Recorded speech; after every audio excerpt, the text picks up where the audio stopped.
اس دنیا میں بہت چھوٹا سا گروپ ہے ایسے لوگوں کا جن کو سب جانتے ہیں، regardless of their country, regardless of their religion, سب جانتے ہیں ان کو۔ انہی ناموں میں سے ایک نام ہے حضرت علی ابن ابی طالب کا۔ حضرت علی رضی اللہ تعالیٰ عنہ ابو طالب کے بیٹے تھے۔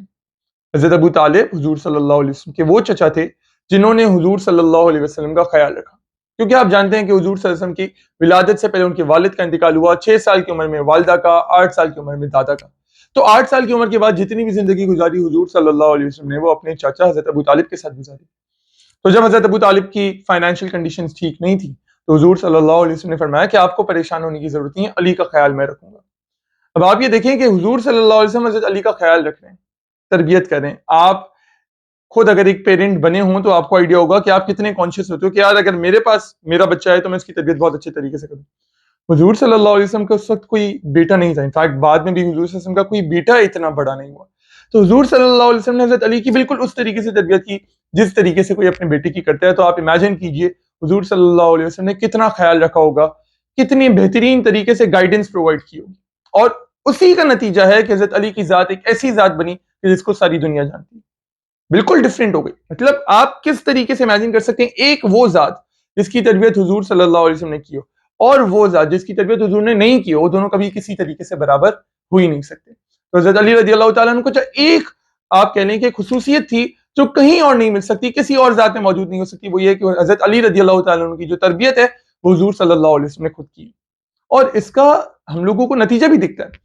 جب حضور صلی اللہ علیہ وسلم نے اعلان نبوت کیا دی جو 40، حضرت علی کی اس وقت ایج تھی 10 سال، ایک 30 سال کا ڈفرنس تھا۔ شروع میں یہ حکم ہوا تھا کہ آپ سیکریٹلی تبلیغ کریں گے، مطلب سب کے سامنے اعلان نہیں کرنا تھا۔ 3 سال گزر گئے، یعنی حضور صلی اللہ علیہ وسلم کی ایج 43 اور حضرت علی کی ایج 13 سال ہو گئی۔ تو اس وقت کیا ہوا، حضور صلی اللہ علیہ وسلم کو حکم ہوا کہ اب آپ اپنے رشتہ داروں کو بلائیں اور ان کو اس بات کی تبلیغ دیں۔ حضور صلی اللہ علیہ وسلم نے سب کو بلایا اور سب کو بتایا، اپنے خاندان والوں کو، کہ میں اس طریقے سے ایک دین لے کر آیا ہوں۔ اس بات پر ابو لہب نے ایک بہت ہی بدتمیزوں والا جواب دیا، اور اس جواب کی وجہ سے سب ہنسنا شروع ہو گئے اور محفل منقطع ہو گئی۔ اگلے دن حضور صلی اللہ علیہ وسلم نے ان سب کو پھر بلایا اور ان سب کو بتایا کہ اس دنیا میں کوئی بھی چیز اتنی بہتر نہیں ہے جتنی یہ بات ہے جو میں تمہیں بتانے والا ہوں۔ اللہ تعالیٰ نے، ہم سب کے خدا نے مجھ پر وحی نازل کی ہے، اور وہ مجھ پر ایک دین نازل کرے گا جو ہم سب کو بتائے گا کہ زندگی کس طرح گزارنی ہے۔ تو تم لوگ مجھے بتاؤ، تم لوگ میں سے کون میرا ساتھ دے گا، کون مجھے سپورٹ کرے گا، کون میرا خلیفہ بنے گا؟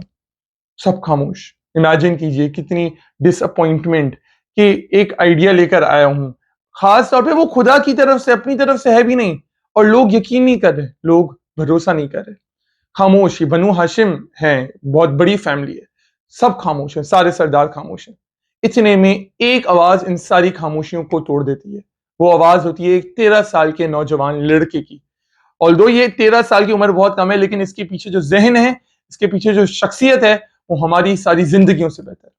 حضرت علی رضی اللہ تعالیٰ عنہ کہتے ہیں کہ میں آپ کا ساتھ دوں گا، میں آپ کو سپورٹ کروں گا، میں آپ کا خلیفہ بنوں گا۔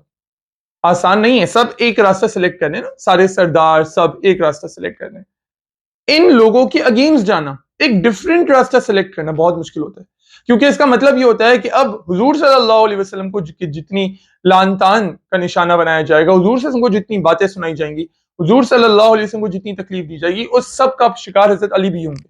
لیکن حضرت علی نے یہ نہیں دیکھا کہ کیا ریزلٹس ہوں گے، حضرت علی نے صرف یہ دیکھا کہ کیا صحیح ہے کیا غلط ہے۔ یہی حضرت علی کی جرت ہے، اور یہی حضور صلی اللہ علیہ وسلم کی تربیت کا نتیجہ ہے کہ یہ نہیں دیکھو کہ ریزلٹ کیا ہوگا، یہ دیکھو کہ کیا صحیح ہے اور کیا غلط ہے۔ حضرت علی نے یہیں سے ایک مثال قائم کرنا شروع کر دی۔ اس کے بعد حضرت علی کی شخصیت کے اندر 3 بہت امپورٹنٹ ایسپیکٹس ہیں، ویسے تو پوری شخصیت بہترین ہے، لیکن 3 ایسپیکٹس بہت ہی نمایاں۔ سب سے پہلا یہ کہ حضرت علی کے پاس علم اور لاجک، علم اور حکمت بے شمار تھا۔ دوسرا یہ کہ حضرت علی بہادری بہت زیادہ رکھتے تھے اور جرت بہت زیادہ تھی۔ اور تیسری یہ کہ ان تمام چیزوں کے باوجود حضرت علی کے اندر عاجزی بہت زیادہ تھی۔ آئیے بات کرتے ہیں حضرت علی کے علم کے بارے میں۔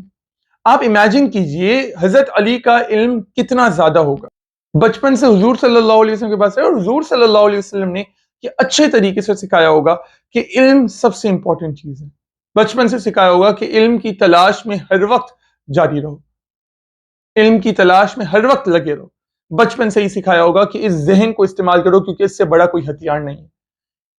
آپ صرف امیجن کیجئے، آپ مجھے بتائیے کس طریقے سے یہ ہو سکتا ہے کہ حضرت علی رضی اللہ تعالیٰ عنہ، جن کی پرورش حضور صلی اللہ علیہ وسلم نے کی ہے، وہ اور وہ کہ جن کی پرورش حضور صلی اللہ علیہ وسلم نے نہیں کی، جن کی تربیت حضور صلی اللہ علیہ وسلم نے نہیں کی، وہ کس طریقے سے برابر ہو سکتے ہیں؟ ظاہر سی بات ہے کہ جس کی تربیت حضور نے کی ہوگی وہ بہت بہتر ہوں گے ان سب سے کہ جن کی تربیت حضور نے نہیں کی۔ تو ایک چیز یہ کہ حضور صلی اللہ علیہ وسلم نے تربیت کی، حضرت علی کو وہ تمام علم دیا جو حضور صلی اللہ علیہ وسلم کے پاس تھا، اور وہ ایک روشنی جلا دی علم کی۔ ایک دفعہ جب وہ روشنی جل جاتی ہے تو وہ آٹومیٹکلی انسان کے اندر چیزیں ریویل ہوتی رہتی ہیں، اور یہی حضرت علی کے ساتھ معاملہ تھا۔ حکمت، لاجک، یہ سب حضرت علی کے اندر بے شمار تھا۔ حضور کی ایک حدیث ہے کہ انا مدینۃ العلم وعلی بابوہا، کہ میں علم کا پورا شہر ہوں اور علی اس کا دروازہ ہے۔ مطلب علی کا علم بے شمار ہے، ہاں میرے جتنا تو نہیں ہے لیکن عوام کے کمپیریٹیولی بہت زیادہ ہے، اتنا ہے کہ کوئی اس کو میجر بھی نہیں کر سکتا۔ حضرت عمر کے اپنے الفاظ ہیں، جب حضرت عمر رضی اللہ تعالیٰ عنہ خلیفہ تھے تو حضرت عمر رضی اللہ تعالیٰ عنہ نے کہا تھا کہ اگر علی نہیں ہوتے تو عمر برباد ہو جاتا، کیونکہ حضرت علی رضی اللہ تعالیٰ عنہ نے اتنے مسئلوں میں حضرت عمر کی ہیلپ کی۔ حضرت عمر مشورہ لیا کرتے تھے حضرت علی سے کہ آپ بتائیے یہاں پہ کیا فیصلہ کرنا چاہیے۔ کسی معمولی انسان سے کوئی فیصلہ نہیں لیتا، فیصلہ صرف اس وقت لیتے ہیں جب پتہ ہوتا ہے کہ علم اور حکمت میں یہ بندہ مجھ سے فوق ہے، اور یہ حضور صلی اللہ علیہ وسلم کی تربیت کا ہی نتیجہ تھا کہ حضرت علی کا علم اتنا زیادہ تھا۔ پھر بات کرتے ہیں بہادری اور جرت کی۔ حضرت علی کی بہادری اور جرت بہت زیادہ تھی۔ سب سے پہلی جنگ تھی غزوہ بدر۔ غزوہ بدر میں ٹوٹل 70 لوگ مارے گئے۔ ان 70 میں سے 50 لوگوں کے نام تاریخ میں موجود ہیں۔ کیا آپ جانتے ہیں ان 50 میں سے حضرت علی کو کتنوں نے مارا تھا؟ 22، یعنی تقریباً جتنا ریکارڈ ہے اس میں 50% لوگوں کو مارا تھا حضرت علی رضی اللہ تعالیٰ۔ حضرت علی نے ان کو واصل جنم کیا تھا۔ پھر غزوہ احد جب ہوئی تب بھی حضور صلی اللہ علیہ وسلم کے پاس سے ذرا برابر نہیں تھے، اکثر لوگ پیچھے ہٹ گئے تھے کیونکہ وہ انہوں نے واپس سے گھوم کے اٹیک کیا تھا، سب ڈر گئے تھے۔ حضرت علی حضور صلی اللہ علیہ وسلم کے ساتھ ڈٹ کے کھڑے رہے۔ پھر آ جائیں غزوہ خندق میں۔ غزوہ خندق میں جب مدینے میں رہ کر ہی مسلمانوں نے جنگ کی تھی تو خندقیں بنائی تھی۔ اچانک سے ایک گروپ میں جس کو لیڈ کر رہا تھا ایک بہت بڑا ان کا سردار، انہوں نے اس خندق کو کراس کر لیا تھا۔ بالکل بھی مسلمان پریپیئرڈ نہیں تھے کہ وہ لوگ خندق کراس کر لیں گے۔ جیسے انہوں نے خندق کراس کی، اس سردار نے آواز دی کہ کون ہے جو مجھ سے لڑے گا؟ کوئی نہیں آگے بڑھا۔ حضرت علی آگے بڑھے، حضرت علی نے اس کا خاتمہ کیا، اور جب وہ مرا تو ظاہر سی بات ہے تمام فورسز جو ہیں وہ ڈی موٹیویٹ ہو گئی اور کسی نے آگے جانے کی جرت نہیں کی۔ اگر وہ آگے چلے جاتے تو مسلمانوں کے لیے بہت مشکل حالت ہو سکتی تھی، کیونکہ وہ لوگ غزوہ خندق میں بہت سارے تھے، سارے مشرکین، سارے قبائل مل چکے تھے اور وہ مسلمانوں کے خلاف کھڑے تھے۔ ایک دفعہ انہوں نے خندق کراس کر لینی تھی، وہ خندقوں کو ختم کرتے تھے، لیکن حضرت علی نے اس چیز سے مسلمانوں کو بچایا۔ اور پھر غزوہ خیبر، غزوہ خیبر میں حضرت علی رضی اللہ تعالیٰ عنہ ہی تھے جنہوں نے وہ قلعہ فتح کیا اور مذہب کو ختم کیا۔ مذہب ایک بہت بڑا پہلوان تھا، حضرت علی رضی اللہ تعالیٰ نے اس کا خاتمہ کیا، اس کو واصل جنم کیا۔ حضرت عمر فرماتے ہیں اسلام کی سلامتی کی ایک وجہ علی کی تلوار ہے۔ بہت بے شمار فیکٹرز ہیں لیکن ان میں سے ایک بہت امپورٹنٹ فیکٹر علی کی تلوار ہے۔ اگر علی نہیں ہوتے تو اسلام آج یہاں نہیں ہوتا جہاں ہے۔ پھر بات کرتے ہیں عاجزی کی۔ حضرت علی رضی اللہ تعالیٰ عنہ کے اندر یہ دو فیچرز بہت بڑے تھے، کمال کے تھے، اور اس سے نیچرلی انسان کے اندر ایک تکبر آ جائے، اپنے آپ کو وہ کچھ سمجھنا شروع کرتے۔ حضرت علی رضی اللہ تعالیٰ عنہ کی چیزیں تھیں، وہ سمجھتے تھے کہ یہ کوالٹیز مجھے اللہ نے دی ہیں اور میرا اس میں کوئی کمال نہیں ہے، اس لیے وہ بہت ہی عاجزی سے اپنی زندگی گزارتے تھے۔ ان کا لقب آپ سب کو جانتے ہوں گے کہ ان کا لقب تھا ابو تراب۔ وہ لقب ہی اس طرح پڑا کیونکہ وہ زمین پہ مٹی میں سو جایا کرتے تھے۔ ان کو نہیں فکر ہوتی تھی کہ میرے کپڑے خراب ہو جائیں گے یا پھر یہ ہو جائے گا، لوگ کیا کہیں گے کہ میں اتنا بہادر ہوں میں زمین پہ لیٹا ہوں۔ حضرت علی رضی اللہ تعالیٰ عنہ کی زندگی نو ڈاؤٹ ہم سب کے لیے ایک مشعل راہ ہے۔ حضرت علی کی زندگی سے بہتر مجھے نہیں لگتا کسی اور کی زندگی ہو سکتی ہے ان ٹرمز آف انسپریشن۔ بہادری، جرت، علم و حکمت اور عاجزی، اس کے علاوہ چاہیے کیا انسان کو؟ اور دیکھیں کہ حضرت علی رضی اللہ تعالیٰ عنہ کے اندر یہی کوالٹیز تھیں، اسی وجہ سے حضرت علی رضی اللہ تعالیٰ عنہ سے حضور صلی اللہ علیہ وسلم نے حضرت بی بی فاطمہ کا نکاح کروایا۔ ورنہ آپ خود سوچئے کہ حضور صلی اللہ علیہ وسلم جانتے تھے کہ یہیں سے اولاد ہوگی، میری نسل کا تسلسل حضرت بی بی فاطمہ سے ہوگا، تو جو سلیکشن تھا حضرت بی بی فاطمہ کے لیے شوہر کا وہ بہت ہی سوچ سمجھ کے ہوا تھا۔